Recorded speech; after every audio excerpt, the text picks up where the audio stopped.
تو ماشاءاللہ اکثر میں نے آپ کو کہتے سنا ہے کہ میں نے اسلام کی طرف جب آیا تو میری فیملی میرے سے چلی گئی، اپنے سگے بہن بھائیوں نے جو ہے وہ ظاہر ہے کافی ٹف ٹائم دیا. لیکن ابھی ریسنٹلی ماشاءاللہ آپ ایک جگہ انوائٹیڈ تھے، لاہور بار ایسوسی ایشن. آپ بھی تھے؟ جی بالکل، میں بھی موجود تھا وہاں پہ آپ کے ساتھ. وہاں آپ نے ایک بڑی ایموشنل بات کی تھی جو لٹرلی میرا رونا آ رہا تھا اس ٹائم پہ. وہ بات یہ تھی کہ دیکھیں آج لا بار ایسوسی ایشن کے جو پریزیڈنٹ ہیں، ٹیکس بار ایسوسی ایشن کے، وہ خود مجھے کہہ رہے ہیں کہ عبدالوارث میرا بھائی ہے. الحمدللہ. آپ دیکھیں انہوں نے آغاز ہی اس سے کیا، انہوں نے آغاز اس طرح کیا کہ آج محفل میں میرے بھائی موجود ہیں عبدالوارث. تو آپ نے اس وقت کہا کہ دیکھیں اللہ تعالیٰ نے کیسا نعم و بدل دیا ہے کہ اگر اپنا بھائی نہیں قبول کر رہا تو اللہ کیسے باعزت لوگوں کے تھرو مجھے میسج دے رہا ہے کہ وارث تم اکیلے نہیں. میں بلکہ بتانا چاہوں گا آپ کو کہ لوگ مجھے پوچھتے تھے کہ عبدالوارث بھائی آپ اسلام قبول کر رہے ہیں. صحیح. اسلام قبول کرنے کے بعد آپ کو پتہ ہے کہ آپ کے ماں باپ، بہن بھائی، رشتہ دار آپ سے چھوٹ جائیں گے. اس کے بدلے میں ہمیں نہیں پتہ کہ آپ کو کون سی نعمتیں ملیں گی، کیا ملے گا. عزت، شہرت، نام، مقام و مرتبہ سب کچھ ملے گا، لیکن ماں باپ، بہن بھائی کہاں سے لاؤ گے؟ تو وہی اس دن میں نے وہی عرض کی کہ الحمدللہ اللہ سبحانہ تعالیٰ نے اپنے سگے بہن بھائی جب لے لیے تو اللہ نے اس قوم، ملک، ملت کے محمد علی جیسے، یحییٰ نعمان جیسے، احمد جیسے، یعنی یہ وہ لوگ ہیں جو یقین کیجئے کہ واقعی مجھے اپنے بھائیوں سے زیادہ محبت کرتے ہیں. اور بہنیں اللہ سبحانہ تعالیٰ نے مجھے ایسی عطا فرمائی امت مسلمہ میں سے کہ جو راتوں کو اٹھ کے میرے لیے جولیاں اٹھا اٹھا کے دعا کرتی ہیں کہ عبدالوارث بھی آپ کے لیے بہت دعائیں ہیں کہ اللہ سبحانہ تعالیٰ آپ کو کامیابی اور کامرانیاں عطا فرمائے. یہ سچی بات ہے، یہ میں حقیقت میں بتا رہا ہوں. کوئی کام ہوتا ہے، کوئی مشکل کو پروجیکٹ ہوتا ہے تو وہ کہتی ہیں عبدالوارث بھی راتوں کو اٹھ کے آپ کے لیے دامن اٹھا کے اللہ سے دعائیں مانگتی ہیں. تو اللہ نے ایسی بہنیں عطا فرمائی.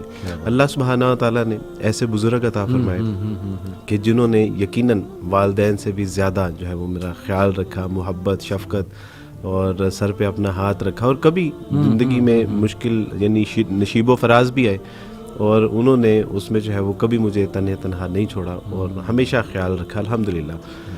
میں اپنی ساس محترمہ کی اگر آپ کو مثال دینا چاہوں تو میں نے جب اسلام قبول کیا تو پوچھا کہ ساسا مجھے کیا کرنا چاہیے، تو انہوں نے کہا کہ بیٹا آپ نوجوان ہیں، آپ کو سب سے پہلے شادی کرنی چاہیے. اچھا. اور الحمدللہ میری خواہش تھی کہ میں کسی دیندار اور کسی اسکالر سے شادی کروں. صحیح. تو میں نے اپنے استاد صاحب سے بات کی، انہوں نے اپنے مدرسے میں بات کی. بالکل ٹھیک. کہ عبدالوارث شادی کرنا چاہتا ہے تو کون ہے آپ میں سے جو اس سے شادی کرنے سے. میری اہلیہ نے ایک بات مجھے بتائی، میں آج وہ بھی یعنی آن ایئر یہ بتا رہا ہوں. استاد صاحب نے کہا کہ میری بیٹی ابھی شادی کے قابل نہیں ہے، بالغ نہیں ہے. اگر وہ بالغ ہوتی تو میں عبدالوارث کو اپنی بیٹی کے جو ہے وہ نکاح کے لیے میں ان کو کہہ دیتا.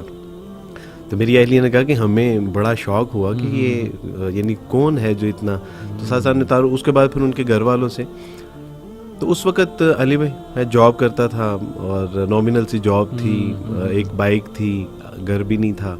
تو میری اہلیہ محترمہ نے ہاں کر دی، میری یعنی ساس محترمہ نے ہاں کر دی.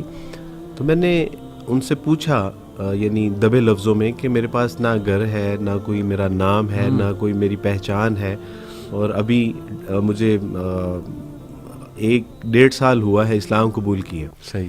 تو آپ نے اتنا بڑا فیصلہ. انہوں نے کہا نہیں، ہم نے آپ کے گھر بار، آپ کی شکل و صورت، مال و دولت، آپ کی یعنی کسی چیز کو نہیں دیکھا. ہم نے صرف اس چیز کو دیکھا ہے کہ آپ نے رسول اللہ صلی اللہ علیہ وسلم کا کلمہ پڑھا ہے. تو آپ تصور کیجئے کہ اس ماں کا کیا حوصلہ ہوگا کہ جس نے یعنی اتنی بڑی جو ہے وہ قربانی دی. الحمدللہ. یہ ایک وقت ایسا ہے، یہ نوجوانوں کے لیے ایک بڑی اہم چیز ہے کہ جب میری فیانسی تھی اور انہوں نے جب اسلام قبول کرنے جا رہا تھا تو میں نے ان سے کہا کہ دیکھیں ہم شادی کر لیں گے اور میں مسلمان اور آپ عیسائی بھی رہیں تو دیر از نو پرابلم. صحیح. تو اس نے کہا کہ یہ کس طرح ممکن ہے کہ میں مسیح کو چھوڑ دوں. تو اس نے کہا کہ دیکھیں آپ کے پاس ایک آپشن ہے، یا اسلام یا پھر ثانیہ. تو یہ بچپن کی محبت، وہ وعدے، وہ وفائیں، وہ خواب، وہ فیوچر پلاننگ. تو میں نے کہا آج آپ نے صرف یہ چھوٹی سی بات کر کے سارا کچھ ختم کر دیں گے. تو اس نے کہا کہ نہیں، یا اسلام قبول کر لیجیے یا مجھ سے شادی کر لیجیے. میں نے ایک لمحے کے لیے سوچا کہ عبدالوارث، اللہ تو وحدہ لا شریک ہے، خواتین تو معاشرے میں اللہ نے اور بھی بنائی ہیں، لڑکیاں تو اور بھی ہیں. تو میں نے کہا کہ نہیں، انشاءاللہ میں اسلام قبول کروں گا اور اپنی بچپن کی محبت کو سیکریفائی کروں گا. اس کا نتیجہ اللہ سبحانہ و تعالیٰ نے یہ نکالا کہ آج میرے نکاح میں ایک نہیں 2 نیک صالح عالمہ اور پڑھی لکھی سمجھدار بردبار صابرہ اور شاکرہ جو ہے وہ خواتین میرے، یعنی اللہ نے ایک لے کے مجھے اس سے کہیں بہتر. تو میں آپ سے عرض کرنا چاہتا ہوں کہ یہ بالکل صحیح بات ہے کہ اللہ سبحانہ تعالیٰ جب کوئی چیز لے لیتا ہے تو وہ بہتر نہیں، بہتر سے بھی بہترین عطا فرماتا ہے. یہ اللہ کی سنت ہے. اور ہم کس کے ساتھ، یعنی سیکریفائی کس کے لیے کر رہے ہیں؟ اللہ کے لیے سیکریفائی کر رہے ہیں. اور جب اللہ کے لیے آپ سیکریفائی کرتے ہیں تو اللہ سبحانہ تعالیٰ آپ اس کا نعم البدل نہ عطا فرمائے، نہ صرف آخرت میں بلکہ وہ دنیا میں بھی اس کا نعم البدل عطا فرماتا ہے. یہ میرا پرسنل ایکسپیرینس ہے الحمدللہ.